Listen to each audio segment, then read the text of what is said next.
पुण्यात सलग चौथ्या दिवशी जोरदार पाऊस कोसळला. पुणे शहरासह जिल्ह्यातील अनेक ठिकाणी वादळी वाऱ्यासह मुसळधार पाऊस झालाय.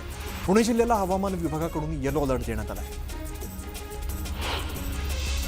पुण्याच्या हिंगणे या ठिकाणी कॅनॉल रोडवरती पाणी साचल्यामुळे अनेक वाहनं अडकून पडली. अचानक झालेल्या पावसामुळे वाहन चालकांची मोठी गैरसोय झाली आणि परिसरात काही काळ गोंधळाची स्थिती निर्माण झाली.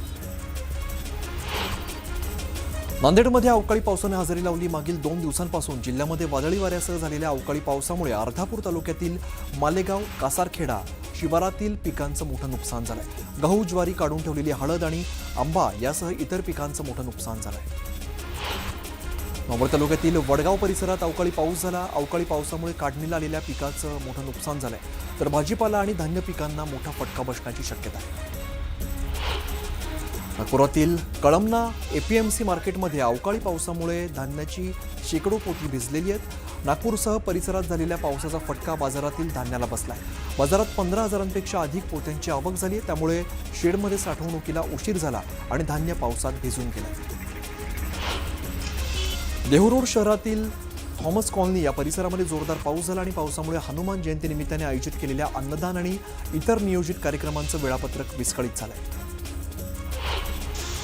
नंदुरबार शहराला पुन्हा एकदा गारपिटीसह अवकाळी पावसानं झोडपलं. गारपिटीमुळे नागरिकांची तारांबळ उडाली, पिकांचं मोठं नुकसान झालं. पुणे सोलापूर महामार्गावरील लोणी काळभोर या परिसरामध्ये मुसळधार पावसानं हजेरी लावली आणि वादळी वाऱ्यासह झालेल्या या पावसामुळे जनजीवन पुरतं विस्कळीत झालंय. महामार्गावरील वाहतुकीवर याचा परिणाम झालाय. रत्नागिरी जिल्ह्यातील चिपळूणसह सर्वच तालुक्यांमध्ये अचानक अवकाळी पावसाला सुरुवात झाली. वादळी वारा, मेघगर्जनेसह झालेल्या पावसामुळे आंबा आणि काजू बागांना याचा मोठा फटका बसलाय, त्यामुळे बागायतदार हवालदिल झाले. गेल्या 3 दिवसांपासून जुन्नर परिसरात मोठ्या प्रमाणात पाऊस कोसळतोय. सतत पडणाऱ्या पावसामुळे काढणीला आलेल्या कांदा पिकाचं अतोनात नुकसान झालंय. दुसरीकडे आंबा, डाळिंब यांसारख्या फळबागांना याचा फटका बसलाय आणि या नुकसानामुळे शेतकरी आर्थिक संकटात सापडले. अहिल्यानगर जिल्ह्यात वादळी वाऱ्यासह जोरदार पाऊस आणि गारपीट झाली. कोपरगाव, संगमनेर आणि राहुरी तालुक्याला गारपिटीचा सर्वाधिक फटका बसलाय. गहू, कांदा पिकासह फळबागाचं यात मोठं नुकसान झालंय आणि अवकाळी पावसामुळे हातातोंडाशी आलेलं पीक वाया गेल्यामुळे शेतकरी हवालदिल झालाय.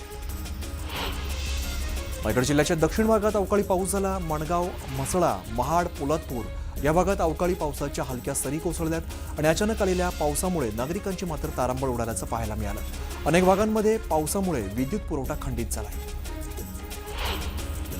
सुनेत्रा पवारांच्या दिल्ली दौऱ्यात प्रफुल्ल पटेलांसह सुनील तटकरेही उपस्थित नव्हते. पक्षातील अंतर्गत मतभेदांमुळे दोन्ही नेत्यांच्या गैरहजेरीने राजकीय वर्तुळात जोरदार चर्चा सुरू आहे. राष्ट्रवादीतल्या कथित अंतर्गत वादावरती सुनेत्रा पवारांनी मौन बाळगलंय. निवडणूक आयोगाकडे पाठवलेल्या पत्राबाबत सुनेत्रा पवारांनी बोलणं टाळलंय. या पत्रात सुनील तटकरे आणि प्रफुल्ल पटेलांच्या पदाबाबत उल्लेख नव्हता, त्यामुळे चर्चा न उधाण आलाय.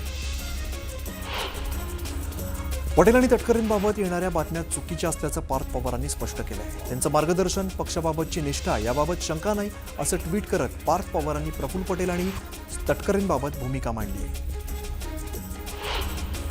छत्रपती संभाजीनगर जिल्हा परिषदेच्या सभापती निवडणुकीमध्ये मोठा ट्विस्ट आलाय.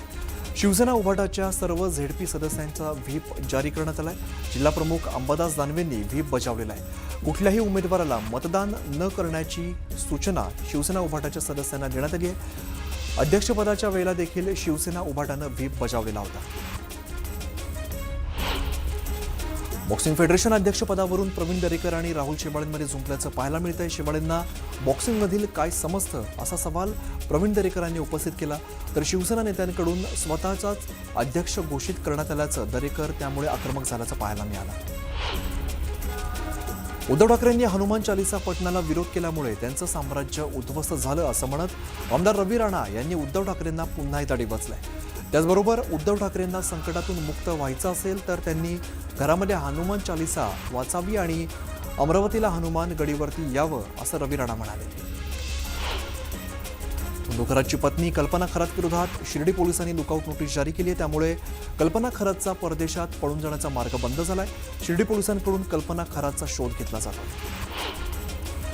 बंधू खरात जगदंबा पतसंस्था आणि समता पतसंस्थेत शेकडो खात्यांचा नॉमिनी असल्याची बाब समोर आली आहे. 100 कोटींहून अधिक रुपयांचे खरातने स्वतःच व्यवहार केल्याची माहिती आहे. तर रुपाली चाकणकरांच्या बहिणीच्या नावानं सुद्धा खातं असल्यामुळे खळबळ निर्माण झाली.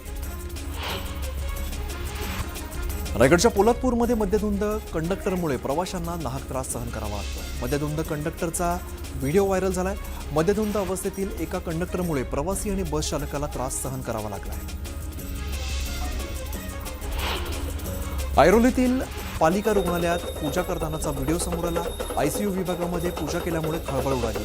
संबंधित प्रकारामुळे रुग्णालयातील सुरक्षेवरती प्रश्नचिन्ह निर्माण झाले.